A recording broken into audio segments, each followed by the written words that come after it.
The following is a paid political announcement. Lifelong Democrat Diana Florence served for 25 years as a Manhattan prosecutor under DA Robert Morgenthau. She put criminals away, stood up for victims, and protected our streets. Now, Diana is challenging failed Manhattan DA Alvin Bragg as an independent because it's time for a DA who fights for our families, not criminals. That's why Diana has won the support of organized labor like the steam fitters, plumbers, and ironworkers, everyday New Yorkers who want a DA they can trust. Manhattan needs a DA who will do the job, prosecute crime. That's Diana Florence. Under Alvin Bragg, crime is up and prosecutions are down. Bragg doesn't prosecute crime. He plays partisan politics. Bragg failed to protect women and failed to protect workers. As a prosecutor, Diana Florence won groundbreaking convictions, fighting against corruption, domestic violence, wage theft, and daily working conditions. She's always been a partner of unions, community groups, and to cops like us. For Manhattan District Attorney, vote for Diana Florence. Diana4DA.com. Paid for by Diana for Manhattan DA.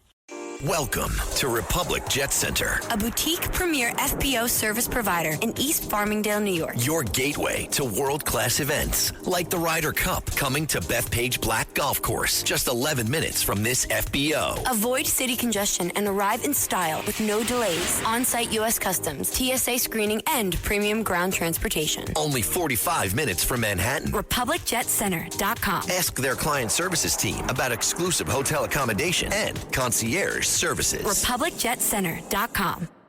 Sunday morning, time to have reflections.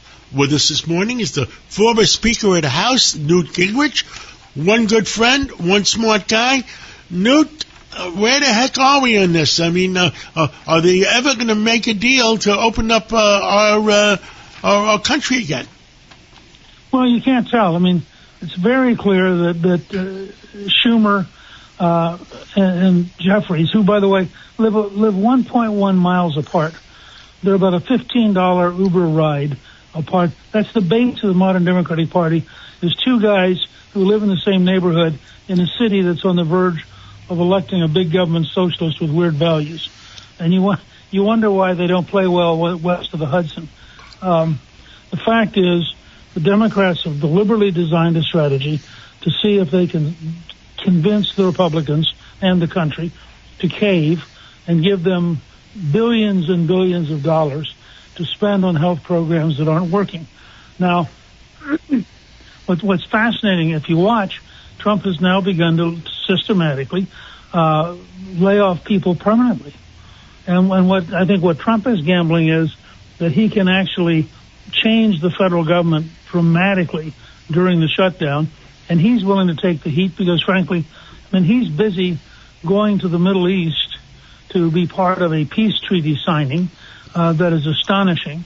And he's got other big things he's doing. So he's not particularly bothered. Now, I think on October 15th, when pay for the military comes up, that's a different issue. And frankly, I think Republicans ought to consider passing a military pay bill and seeing if the Democrats are really prepared to pay to vote not to pay for the military. I agree with you. In the FAA, a lot of people in the FAA are staying home, and sooner or later we're going to have a problem with the airports. Well, you already do, because you already have a substantial slowdown. I saw one number where Secretary of Transportation Duffy said that they now have between a 25 and 50% late process, because everything's just gradually getting gummed up. You know, and it might be that's the other group you'd want to pay. I mean, again, you could go through selectively and put together a reopen the most sensitive parts of government and see if the Democrats really have the guts to say no. Now, Newt, the way I understand it is this is the same bill the Democrats passed 4 times all over again. Oh, yeah. What's really disgusting is this is a totally clean bill. There are no Republican ideas, no conservative reforms. All it says is we're going to keep the government open and keep paying people until we get to middle of November. And that gives us all this time to work on getting the appropriations passed, to work on solving any health care problems. And the Democrats decided that they would hold it hostage and that they could win a fight in which they deliberately closed the federal government. And at America's New Majority Project, we did polling, And it was very clear that there were two things the American people felt strongly about. They did not want the government closed, and they did not want to have increased spending. And what happened was the Democrats picked a strategy which is a double negative. They were closing the government to get higher spending. And it's clear that, and I think the country's beginning to really realize this, the people who are keeping this government closed are the Senate Democrats led by Chuck Schumer. And my guess is that Trump will hold out as long as he needs to. Well, it's a mess. What else? It looks like we got peace in the entire world. President Trump should have won the Nobel Peace Prize, except we still got Russia and Ukraine open. Yeah, I know I should underestimate the scale of change in the Middle East that President Trump, really starting with his campaign and speeches in 2016, the hard work he did when he first became president. Remember, his first overseas trip, which was really revolutionary, was to Riyadh, where the Saudi king hosted 54 Muslim countries with the newly elected Donald Trump. And so all the way back then in 2017, he was beginning to lay the groundwork for what could be a very dramatic expansion of peace in the Middle East.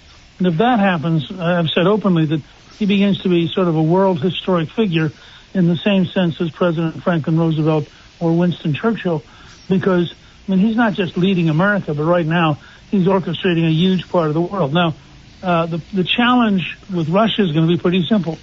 Putin is very stubborn and very determined. He believes that he can gradually wear down Ukraine and then he can gradually win. And so everything they say about negotiating currently is a lie. And the question is, and I'm watching President Trump actually sort of think this through. If we give them Tomahawk missiles, them being the Ukrainians, they will begin to reach so deeply into Russia that they will do real damage. They're producing about 4 million drones this year in Ukraine by itself. 4 million. Some of them can go out about 1,800 miles, and they've begun to really tear up the Russian oil supply line system, the refineries, et cetera, and to such a degree that there's now rationing of gasoline in Russia, which is a very big producer of oil. You think, so the question is, does the pain level get sufficiently high that Putin decides that it's just not worth doing?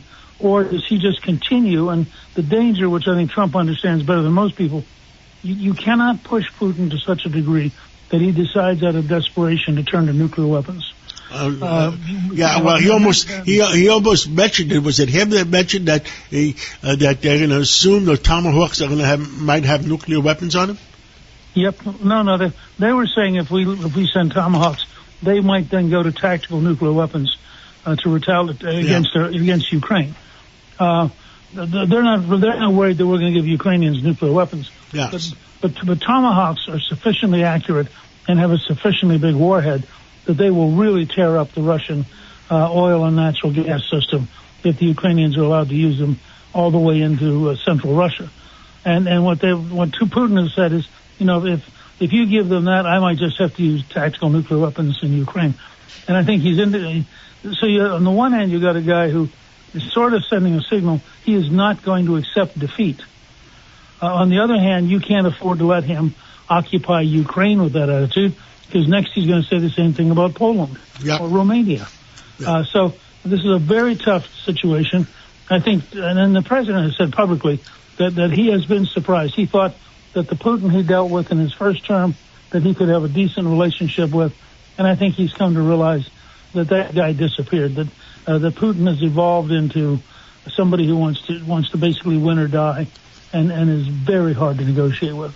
Mr. Speaker, we had about a little less than a minute left. Anything else you want to tell American people on Sunday morning? I think people should realize that the Korean government has arrested an 82-year-old grandmother who's recently had heart surgery, who is a leading advocate for peace, has spent her whole lifetime working on a worldwide basis for peace. It's Mother Han is her name. And I think that the United States should be, and people around the world, should be putting enormous pressure on the Korean government, because this is I mean, I can't quite imagine how you could lock up an 82-year-old grandmother, put her in isolation, solitary confinement, and she's just been indicted for a series of crimes that are nonsense. And this is the new Korean government moving towards an anti-religious dictatorship, and it's very, very worrying. Yeah, I'm sure we'll bring it to Mr. Trump. I'm sure the President Trump knows about it and is going to do something.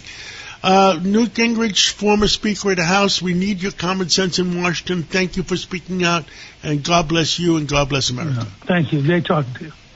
The following is a paid political announcement. Lifelong Democrat Diana Florence served for 25 years as a Manhattan prosecutor under DA Robert Morgenthau. She put criminals away, stood up for victims, and protected our streets. Now, Diana is challenging failed Manhattan DA Alvin Bragg as an independent because it's time for a DA who fights for our families, not criminals. That's why Diana has won the support of organized labor like the steamfitters, plumbers, and ironworkers, everyday New Yorkers who want a DA they can trust. Manhattan needs a DA who will do the job, prosecute crime. That's Diana Florence. Under Alvin Bragg, crime is up and prosecutions are down. Bragg doesn't prosecute crime. He plays partisan politics. Bragg failed to protect women and failed to protect workers. As a prosecutor, Diana Florence won groundbreaking convictions, fighting against corruption, domestic violence, wage theft, and deadly working conditions. She's always been a partner of unions, community groups, and to cops like us. For Manhattan District Attorney, vote for Diana Florence. Diana4DA.com. Paid for by Diana for Manhattan DA.